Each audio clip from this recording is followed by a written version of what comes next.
Have you ever poured your heart and soul into something so personal, only to have someone you trust rip it right out from under you?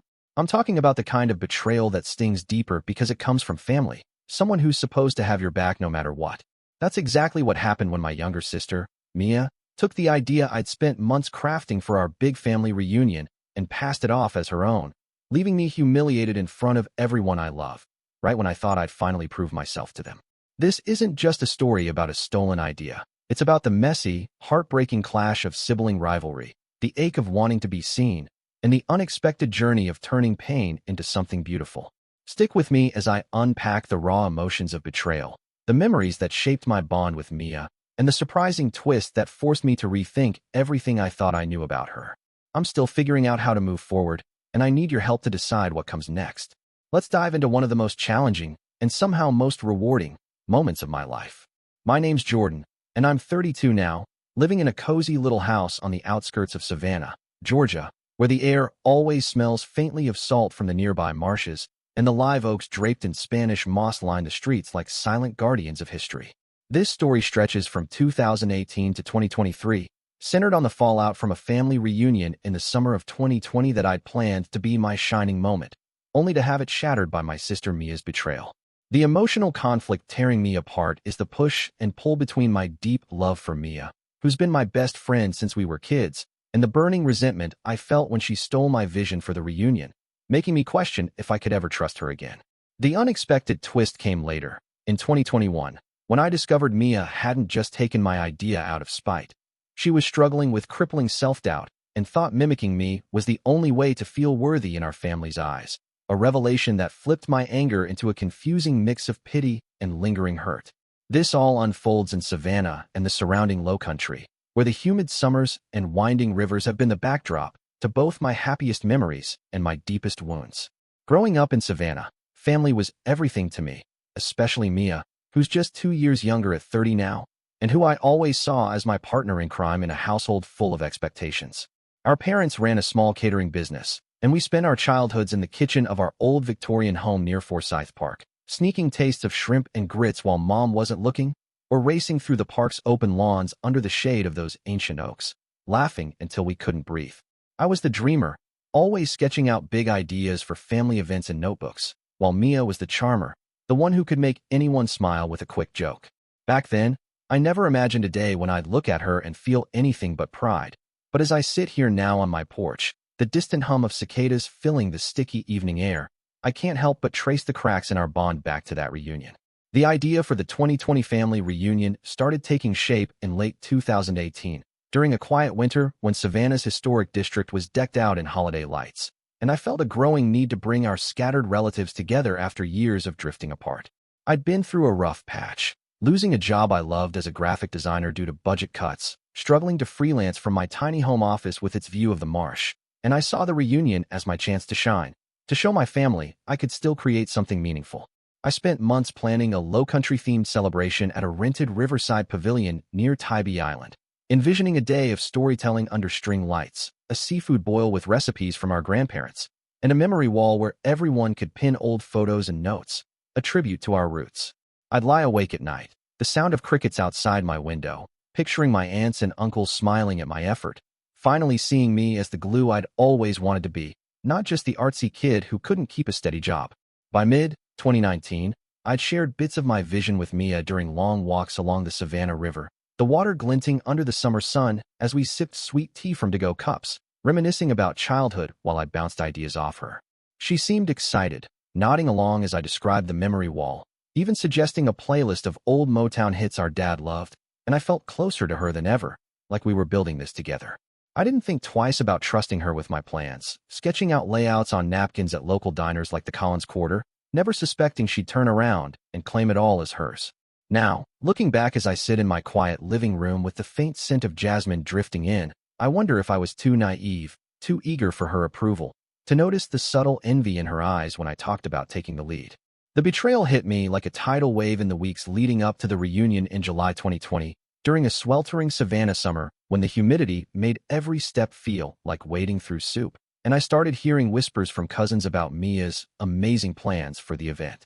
I'd been finalizing details, booking the pavilion, designing handmade invitations with sketches of the river, when my cousin Tara texted me, gushing about how Mia had pitched the exact same Lowcountry theme, down to the memory wall and seafood boil, at a family group chat I wasn't even in. My stomach dropped as I sat on my couch, the ceiling fan creaking overhead, scrolling through messages I hadn't been privy to, realizing Mia had taken every piece of my vision and presented it as her own, leaving me out of the conversation entirely. The hurt was instant, a sharp pang in my chest, mixed with a hot flush of anger. How could she do this to me? After all the late-night talks, the trust I'd poured into her?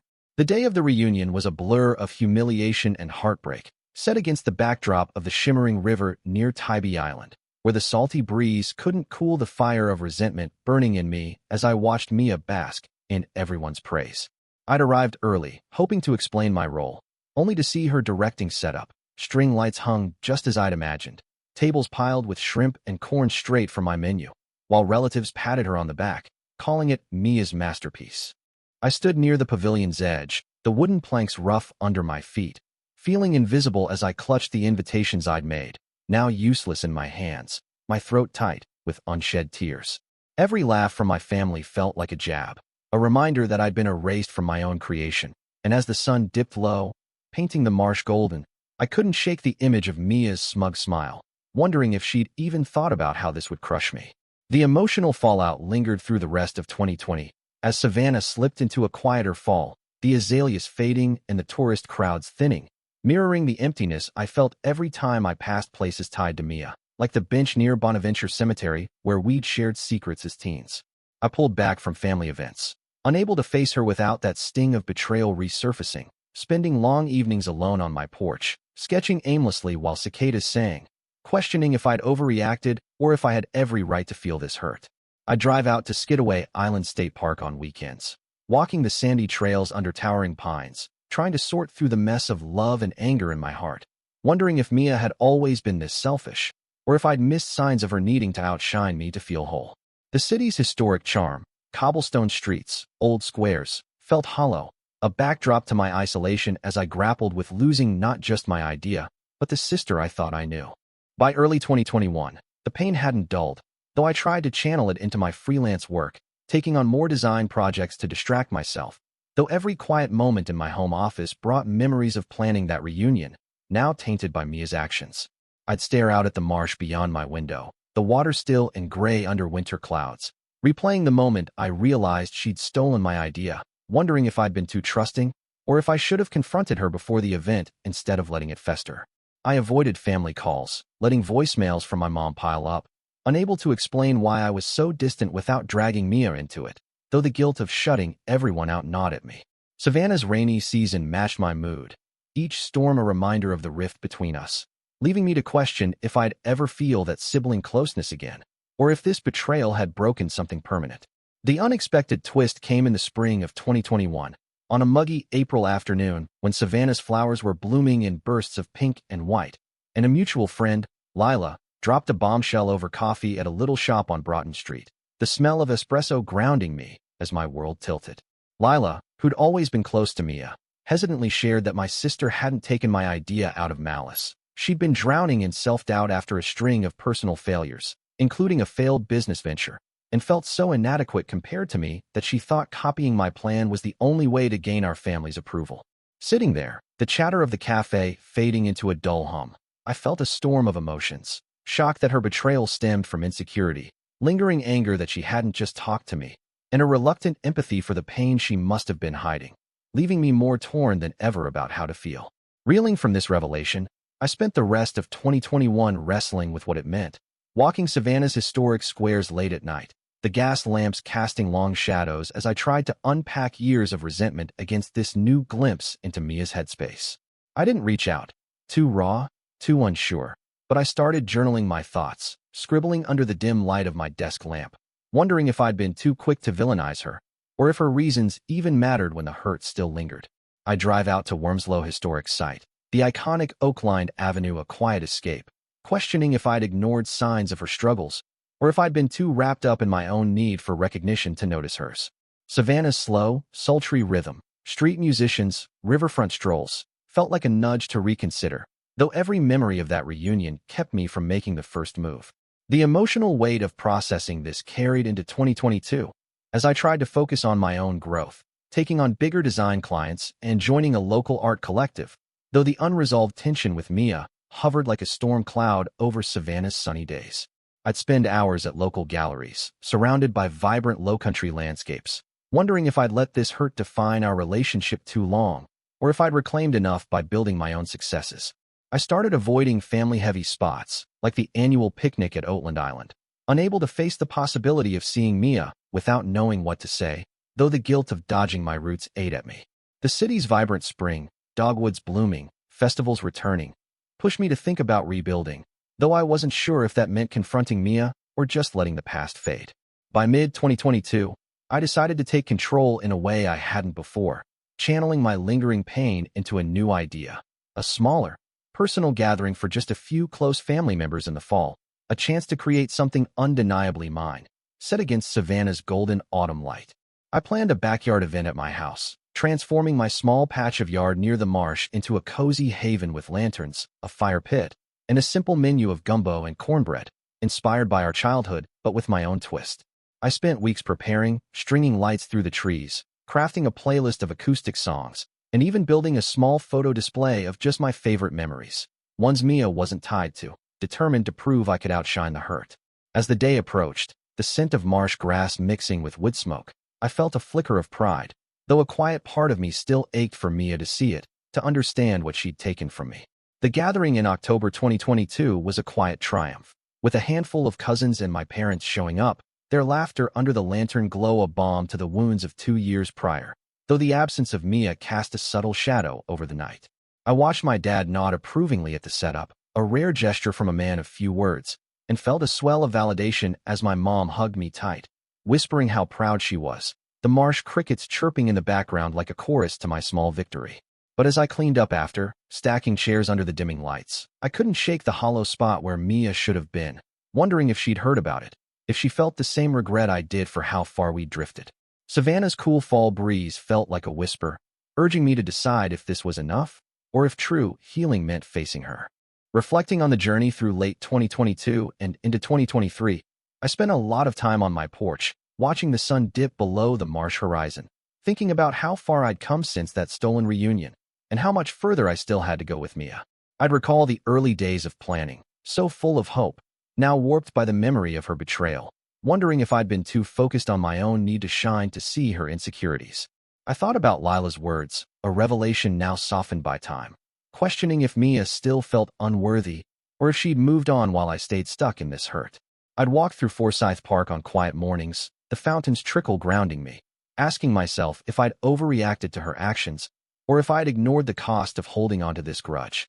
Savannah's timeless beauty, antebellum homes, riverfront sunsets, felt like a challenge, pushing me to decide if I'd let this rift define us forever, or if I could build something new despite it. By early 2023, I'd made the gathering an annual thing, a small but growing tradition that felt like my own, with more family joining each time. Though Mia still hadn't come, her absence a quiet ache against Savannah's blooming spring. I celebrated other wins, landing a big design contract, expanding my art collective's reach, though I caught flickers of longing in my reflection during quiet moments, a reminder of the sibling bond one couldn't fully sever.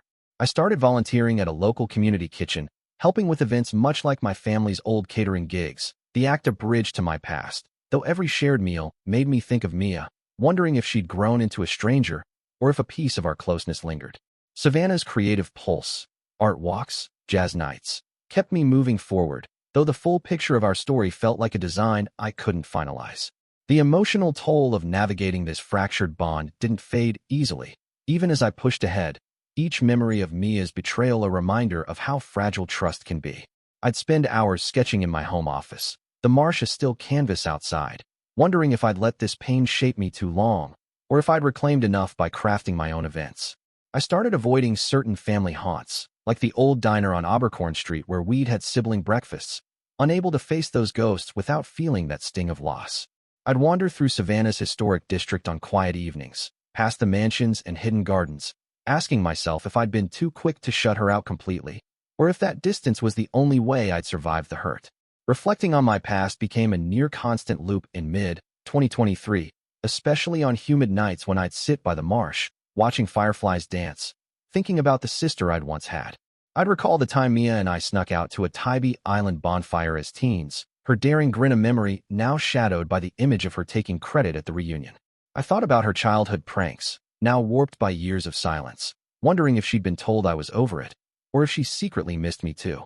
I'd hike through nearby trails at Savannah National Wildlife Refuge, the scent of salt water grounding me, questioning if I'd ignored signs of her struggle back then, or if I'd been too wrapped up in my own pain to see hers. The city's resilience, locals rebuilding after storms, community events blooming, challenged me to decide if I could let go of the past, or if some hurts were too deep to heal. Now, as I sit here on my porch, the soft glow of twilight settling over the marsh, the distant croak of frogs mixing with the rustle of oak leaves, I'm still wrestling with where to go from here. My life feels fuller, with events I've made my own and a career that's finally steady, but not whole. Not yet. There are nights when I stare at my phone, wondering if texting Mia could mend something, or if it'd just reopen the wound. And then there's the part of me that just wants to focus on my own path, to keep building these gatherings in Savannah, maybe even expand them into something bigger, though I'd hate to do it without her by my side like we always dreamed as kids. So, I'm turning to you, my listeners, because I'm at a crossroads and I could really use your perspective. Have you ever had a sibling or someone close betray you over something so personal, only to find out later there was more to their story? How did you handle it? Did you confront them, risking old hurts for the chance of rebuilding? Or did you focus on creating your own space, letting the past stay behind you? I'm torn between reaching out to Mia, maybe inviting her to my next gathering to see if we can start over, or just keeping this distance and pouring everything into the life I've built without her. Drop your thoughts below, because I'm still figuring out how to let go of the pain without losing the hope of one day having my sister back in my corner.